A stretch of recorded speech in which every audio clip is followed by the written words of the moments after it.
성의 말씀 보겠습니다. 구약성경 창세기 49장입니다. 구약성경 창세기 49장 8절에서 12절까지 말씀.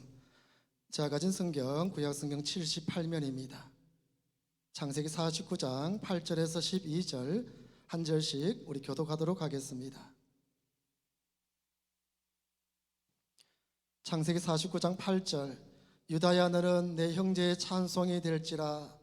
내 손에 내 원수의 목을 잡을 것이요 내 아버지의 아들들이 내 앞에 절하리로다.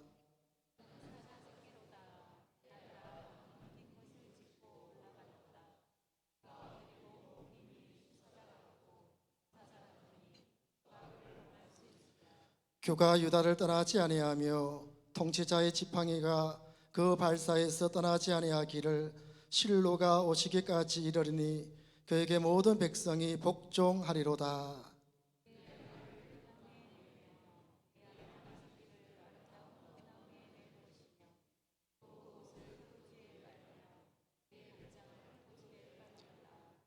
같이 합니다. 그의 눈은 포도주에 내하여 붉겠고 그의 이는 우유로 말미암아 희리로다. 아멘. 기도하겠습니다. 사랑과 은혜가 풍성하신 하나님 아버지, 감사합니다. 오늘 하루도 각자 주어진 삶의 자리에서 최선을 다하여 살다가 이 밤에 큰 은혜 받고자 주의 성전으로 모였습니다. 혹시 우리 가운데 육신에 피곤하여 지쳐있는 분이 계신다면 성령 하나님 새 힘을 주셔서 맑은 정신, 사모는 심령으로 주의 음성 듣는 복된 밤이 되게 하여 주시옵소서. 하나님 감사합니다. 존경하는 우리 강길수 목사님께서 섬기는 부평 동부교회 기양강단에 부족한 종을 세워주셨습니다. 이 시간 부족한 종에게 학자혈을 주시고 또 모든 성도에게는 복된 길을 주시어 하나님께 영광이 되는 시간이 되게 하여 주시옵소서. 시종을 주님께 의탁하오며 살해 역사하시는 예수님의 이름으로 기도하옵나이다. 아멘.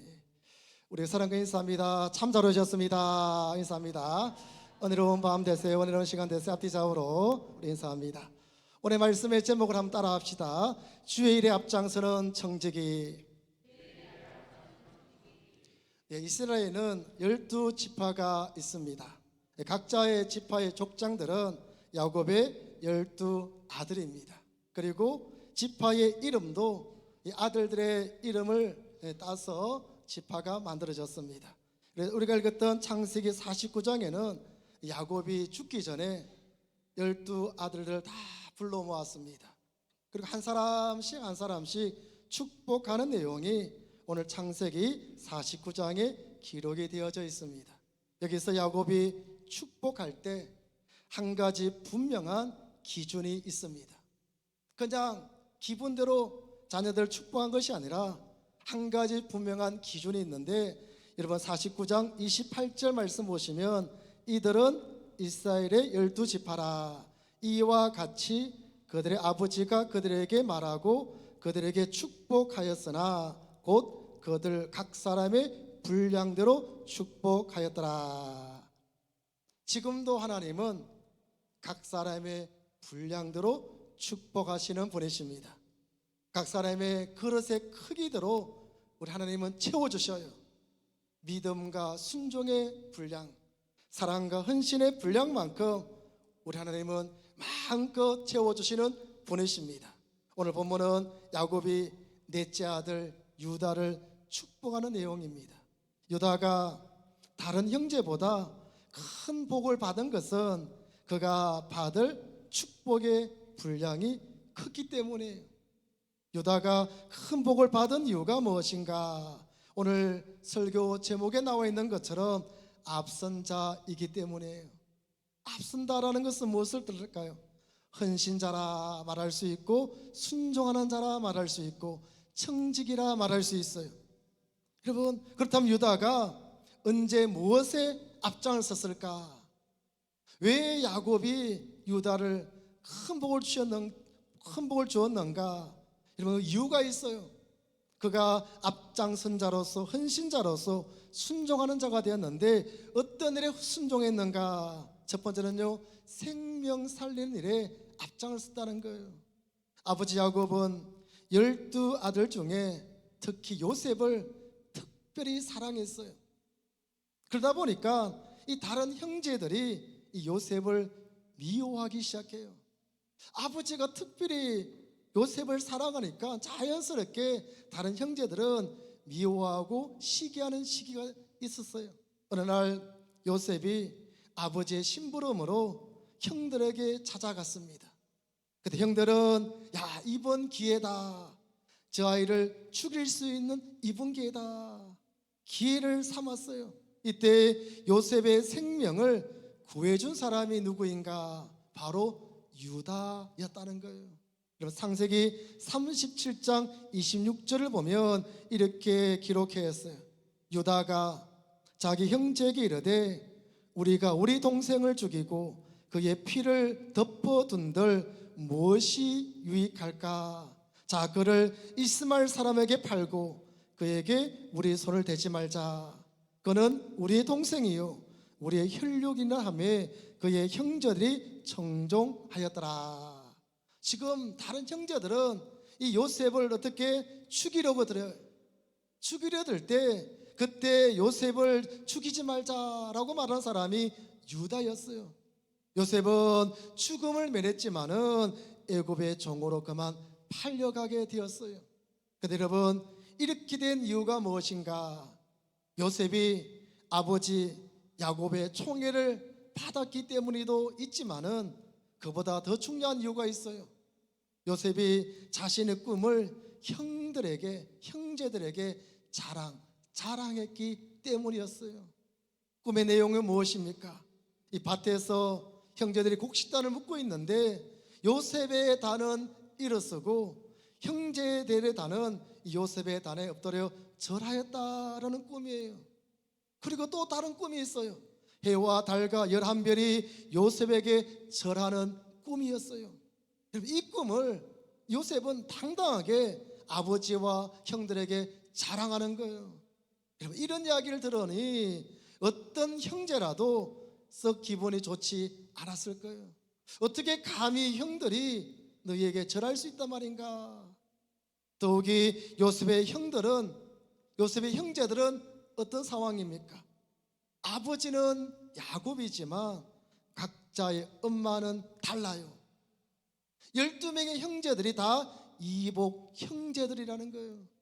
서로가 경쟁 아닌 경쟁이 있고 서로가 시기하는 시기 가운데서 이들이 성장하고 있다는 것입니다. 그런 상황에서도 유다는 정오심에 불타서 지금 살기를 품고 있는 이 형제들의 마음을 돌이키고자 세 가지를 호소해요. 아무리 밉다고 해도 어떻게 동생을 죽일 수 있겠느냐, 이 혈육의 정을 호소해요. 그리고 살인까지 해서 우리가 죄책감에 빠져서 살 이유가 무엇이냐 설득을 하는 거예요. 그리고 세 번째는요, 야, 그냥 노예로 팔아버리자는 거예요. 노예로 팔아버려서 우리 남의 손을 빌려서 처리해서 그 수고를 들고 또 우리에게 뜻밖의 소득을 얻자라는 합리적인 대안을 제시하였던 것입니다. 그렇게 유다의 제안으로 요셉은 형들의 그 미움과 시기 그리고 살기 위해서 그만 구상 일생으로 미디안 상인에게 언니십에 팔려가게 되었습니다. 그런데 여러분, 오늘 살아가고 있는 우리는 어떤 모습으로 살아가고 있나요? 하나님의 교회에서 직분과 사명을 맡은 자로서 가장 힘써야 될 일이 무엇이라고 여러분 생각하시나요? 교회 안에서 직분자로서 힘써야 될 일이 참 많아요. 해야 될 일이 참 많지만 그 중에서도 가장 중요한 것이 있다면 바로 생명 살리는 일이라는 거예요. 즉 복음 전하는 전도의 사명이에요. 우리 예수님께서 하늘로 승천하시기 전 제자들과 또한 오늘 살아가는 우리들에게 주신 마지막 명령이 있어요. 무엇입니까? 땅 끝까지 복음을 전하라 라는 명령이라는 거예요. 여러분, 마태복음 28장 18절 말씀 기억하십니까?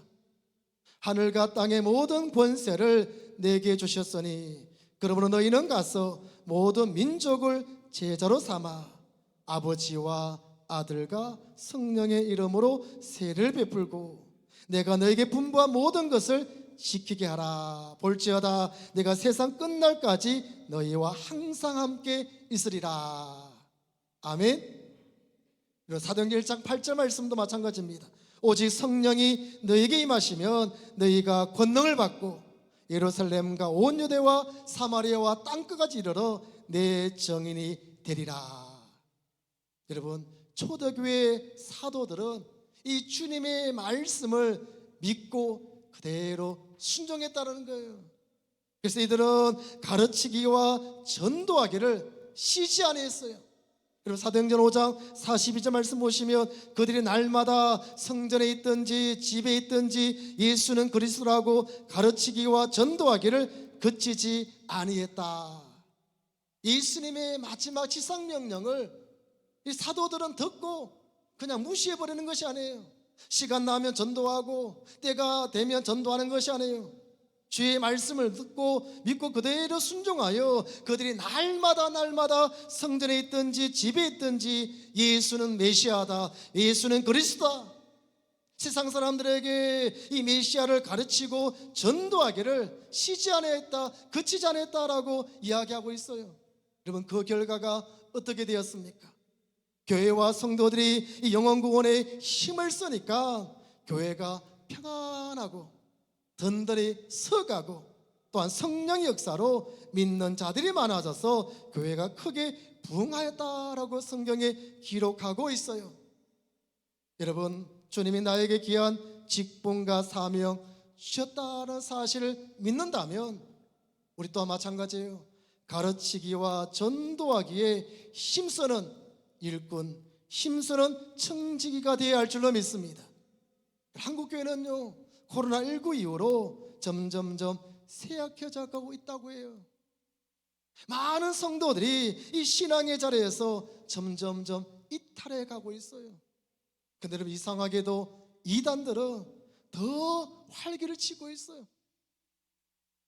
이단들은 지금 더 활기를 치고 전도하는데 열을 올리고 있어요. 여러분, 이 부평시장만 나아가 봐도 이단들이 얼마나 열심히 전도하는지 참 나가면요 도전하는 도전을 받아요. 이쁘게 차려입고 참 이렇게 말도 참 이쁘게 복음을 전하는데 현혹되기 쉬워요. 근데 우리 개신교는 어떻습니까?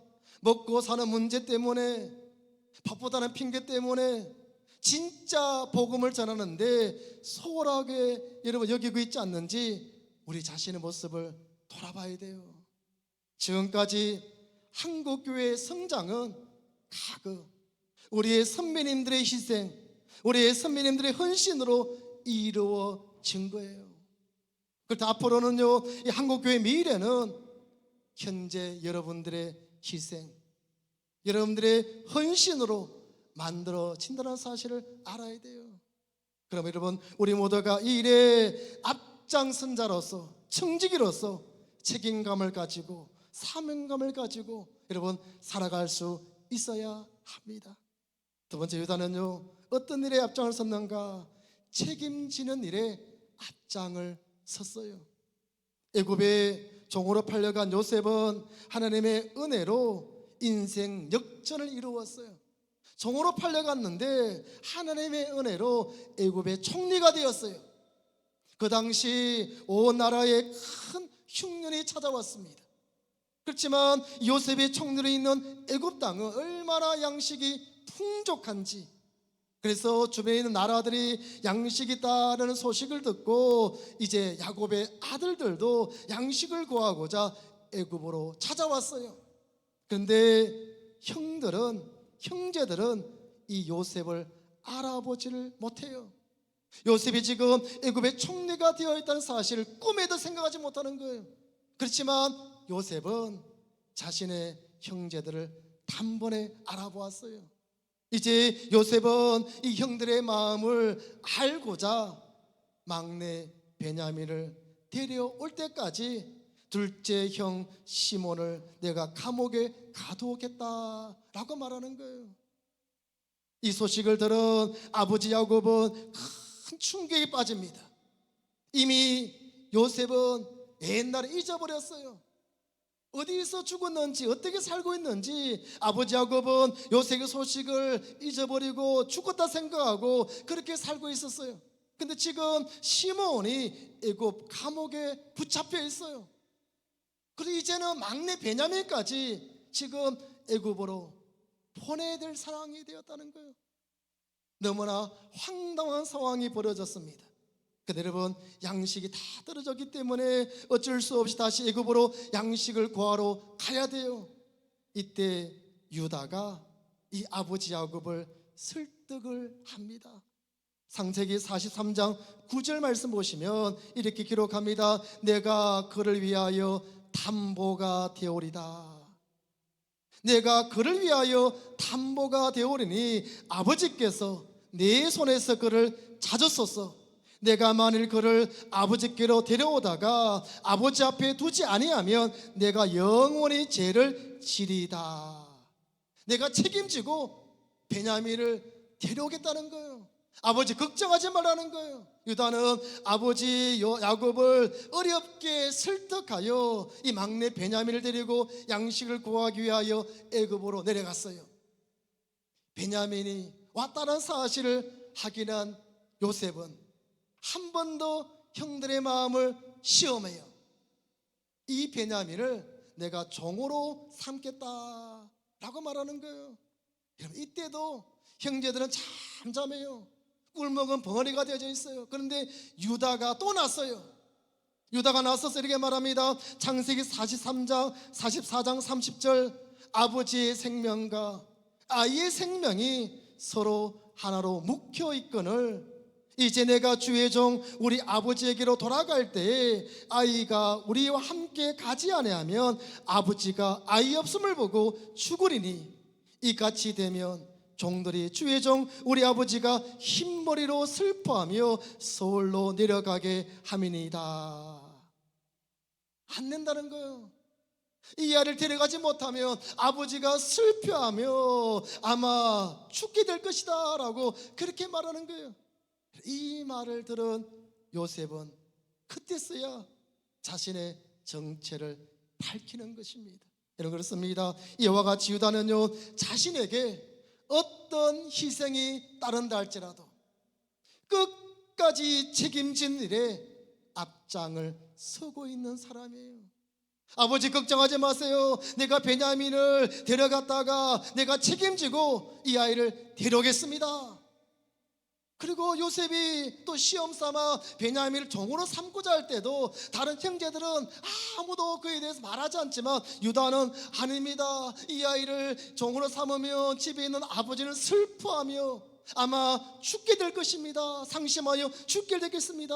그렇게 하지 마옵소서라고 이야기하는 거예요. 그때 여러분, 유다는요, 한마디로 말하면 헌신자라는 거예요. 이런 유다에게 아버지 야곱은 다른 형제보다 더 큰 은혜와 복을 내려 주었어요. 근데 여러분, 유다뿐만 아니에요. 유다 지파도 모든 일에 앞장을 선 지파라는 거예요. 여러분, 광야를 행진할 때였어요. 이스라엘 백성들이 이 광야를 행진할 때 선두에 선 지파가 어느 지파입니까? 바로 유다 지파예요. 민수기 10장 14절 말씀 보시면 선두로 유다 자손의 진영의 군기에 속한 자들이 그들의 진영별로 행진할 것이다. 이처럼 유다 지파는요, 하나님의 인도하심에 따라서 어떤 일이든 앞장을 섰다는 거예요. 여러분, 가도 끝이 없는 그 메마른 광야길을 1년도 아니고 2년도 아니에요. 무려 40년을 그 끝없는 광야길을 가야 되는데 여러분, 그 길을 앞장서서 가다 보면 어떤 위험이 찾아올지 몰라요. 앞장서서 가다 보면 어떤 문제가 만나게 될지 알 수 없는 거예요. 항상 위험이 도사리고 항상 희생을 감수해야만 되는 지파가 유다 지파라는 거예요. 그러다 보니까 유다 지파의 사람들 중에는 이런 말을 한 사람이 있어요. 왜 하필 우리 지파만 선두에 서야 하는가? 다른 지파는 왜 선두에 서지 않는가? 다른 지파와 교대하자, 이렇게 이야기하는 사람이 있어요. 왜? 힘드니까. 앞장서서 가야 되는 위험과 또한 희생과 헌신이 따르니까, 너무나 힘드니까 다른 지파도 좀 그 일을 해야 되지 않겠느냐고 이야기하는 사람도 나왔을 거예요. 근데 여러분, 하나님께서 말씀하셨기에, 하나님께서 명령하셨기에 이 유다 지파는요 순종했어요. 순종하는 유다 지파였다는 거예요. 두 번째로 여러분, 유다 지파는요 가나안 정복을 위한 전쟁을 했다는 것입니다. 여호수아가 죽었어요. 이제 가나안 땅을 정복하기 위한 전쟁이 시작이 되었어요. 이스라엘 백성들이 하나님께 기도합니다. 어떤 기도를 합니까? 사사기 1장 1절 말씀 보시면, 우리 가운데 누가 먼저 올라가서 가나안 족속과 싸우리까? 하나님, 저 가나안 족속과 싸워야 되는데 어느 족속이 먼저 올라가서 선봉대가 되어서 저들과 맞서 싸워야 합니까? 라고 기도했어요. 그때 여러분 사사기 1장 2절 말씀 보시면, 여호와께서 이르시되 유다가 올라갈지라. 다른 지파가 아니에요. 유다 지파가 먼저 올라가라는 거예요. 보라, 내가 이 땅을 그의 손에 넘겨주오노라.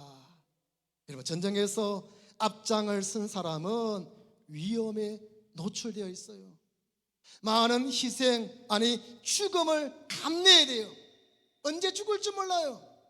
그래서 여러분, 전쟁에 앞장서는 사람은 항상 죽을 준비가 되어 있어야 돼요. 그리고 아무나 앞장을 안 세워요. 특별히 훈련된 사람, 그리고 담대한 사람, 이런 사람을 전쟁의 제일 선두에 서게 만들어요. 한마디로 하면 특공대를 만드는 거예요.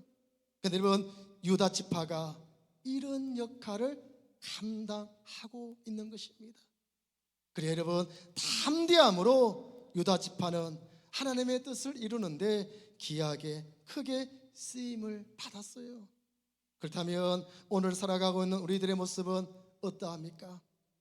유다와 유다 지파처럼 어떤 손해, 어떤 희생을 치르더라도 주의 일에, 교회 일에 적극적으로 앞장서서 책임감 있게, 여러분 성실하게 잘 감당하고 있느냐는 거예요.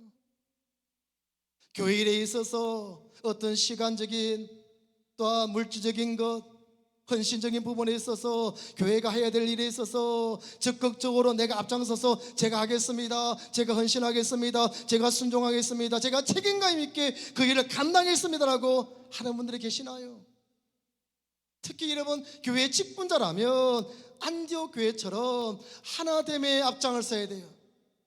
적어도 직분자라면 교회가 하나됨의 앞장을 서서 소외된 사람이 있는가, 고난에 빠져 있는 사람이 있는가, 상실감에 빠져 있는 성도가 있지 않는지 찾아보면서 위로하며 격려할 수 있어야 돼요. 그리고 모든 사람이 흐들떠보지 아니하고 꺼려하는 그 어떤 일이라도 희생을 감수하더라도 앞장서서 그 일을 감당할 수 있어야 한다는 거예요. 여러분, 이럴 때 하나님은 이 유다 지파와 이 유다에게 어떤 복을 주셨나요? 이런 생명 걸고 앞장서서 일하는 청지기들에게, 앞장서서 생명 바쳐 헌신하는 유다 지파와 유다에게 어떤 복을 주셨을까? 여러분, 첫 번째는요, 자손의 번성한 복을 주셨어요. 이스라엘 백성들이 애굽에서 나온 뒤에 1차 인구 조사를 했어요. 전쟁에 나갈 만한 20세 이상의 남자들을 숫자를 계수하니까 60만 3,550명이었어요. 한 지파당 평균이 몇 명 될겁니까? 5만 명이에요. 근데 유다 지파는요 무려 74만 600명, 74만 6,600명이에요. 가장 번성했다는 거예요. 하나님께서는요, 순종하는 사람, 희생하는 사람, 죽을 준비되어 있는 사람, 훈련된 사람, 담대하게 믿음으로 살아가는 하나님 일꾼들에게 이러한 번성함의 축복을 허락하여 주셔요. 두 번째는요, 가문의 축복, 가장 많은 왕을 배출하게 하셨어요. 오늘 본문 10절에 보면 규가 유다를 떠나지 아니하며 지리자의 지팡이가 그 발 사이에서 떠나지 아니하기를 실로가 오시기까지 이르리니 그에게 모든 백성이 복종하리로다. 규라는 단어가 나와요. 이 규는 왕권을 상징하는 지봉을 뜻하는 것이에요. 이 규가 유다를 떠나지 않는다라는 것은 유다 지파에서 왕들이 계속 나올 것이다. 이 유다 지파에서 왕이 계속 이어질 것이다 라고 이야기하고 있어요. 실제 이 유다 지파에서 왕이 무려 20명이 나왔어요. 남유다, 북이스라엘로 나눠질 때 남쪽 유다는요 20명 왕 중에 무려 20명이 유다 지파에서 나왔어요. 그리고 북이스라엘은 19명의 왕인데 무려 6명이 유다 지파의 왕이에요. 이처럼 여러분, 순종하는 사람에게 하나님께서 은혜 주시는데 가장 많은 왕을 배출하게 하셨어요. 그 중에서도 예수 그리스도가 탄생하셨다는 거예요. 10절 말씀 보시면 실로가 오시기까지라는 말씀이 나옵니다. 이 실로라는 단어의 의미는 평화다, 안식이다라는 뜻이에요. 실로가 오시기까지라는 말의 의미는 무엇입니까? 평화의 왕이 오시기까지. 즉 평화의 왕으로 오신 예수는 바로 유다 지파의 자손으로 오실 것이다 라고 예언의 말씀을 하신 거예요. 마태복음 1장 1절의 말씀 보시면 아브라함과 다윗의 자손 예수 그리스도의 계보라. 여러분, 다윗도 마찬가지예요. 다윗도 바로 유다 지파의 왕이었다는 것입니다. 네 번째는 뭡니까? 물질의 복을 주셨어요. 오늘 11절 12절 말씀 보시면 유다에게 영적인 축복을 주실 뿐만 아니라 물질적인 복을 주셨어요. 그의 나귀를 포도나무에 매며 그의 암나귀 새끼를 아름다운 포도나무에 맬 것이며 또 그의 옷을 포도주에 빨며 그의 눈은 포도주로 인하여 붉겠고 그의 이는 우유와 같이 희리로다. 무슨 말씀입니까? 포도농사가 얼마나 잘 되었으면 이 포도주에 옷을 빨고 있다는 거예요. 그리고 포도나무에 나귀를 메어놓았다. 우유가 얼마나 많이 생산되었던지 이가 휘어지도록 우유를 많이 마셨다라는 거예요. 이 모든 것은 무엇을 뜻합니까? 하나님께로 받은 물질의 풍성함을 뜻하고 있는 것입니다. 여러분, 충성해 보세요. 청지기로서 하나님 앞에서 헌신해 보세요. 하나님께서 어떤 복을 주시는가? 영적인 축복뿐만 아니라 물질의 축복까지 더하여 주시는 거예요. 야곱은 하나님의 뜻과 일에 앞장을 선 이 유다와 유다 지파를 넘치도록 축복하셨어요. 여러분, 우리도 이런 복을 받기를 원한다면 주님을 멀찍이 따라가는 것이 아니라 주님을 바짝 붙어서 따라가야 돼요. 날마다 말씀과 기도로 충만하고 날마다 예배 생활에 열심을 내야 돼요. 그리고 주님 맡겨주신 이 직분과 사명과 사역에 앞장서서 헌신, 충성할 수 있어야 돼요. 그래야 할 때 하나님께로부터 자손의 번성함과 영적인 축복과 물질적인 복을 우리는 받게 될 줄로 믿습니다. 아무쪼록 우리 모두가 유다와 유다 지파처럼 주의 일에 앞장을 서서 항상 앞장을 서서 순종하고 희생함으로 큰 복을 받아 누리는 우리 모두가 될 수 있기를 주님의 이름으로 축복합니다. 우리 찬양하고 우리 함께하여 기도합니다. 찬송가 215장 우리 찬양합시다. 우리 박수 치면서 찬양합시다.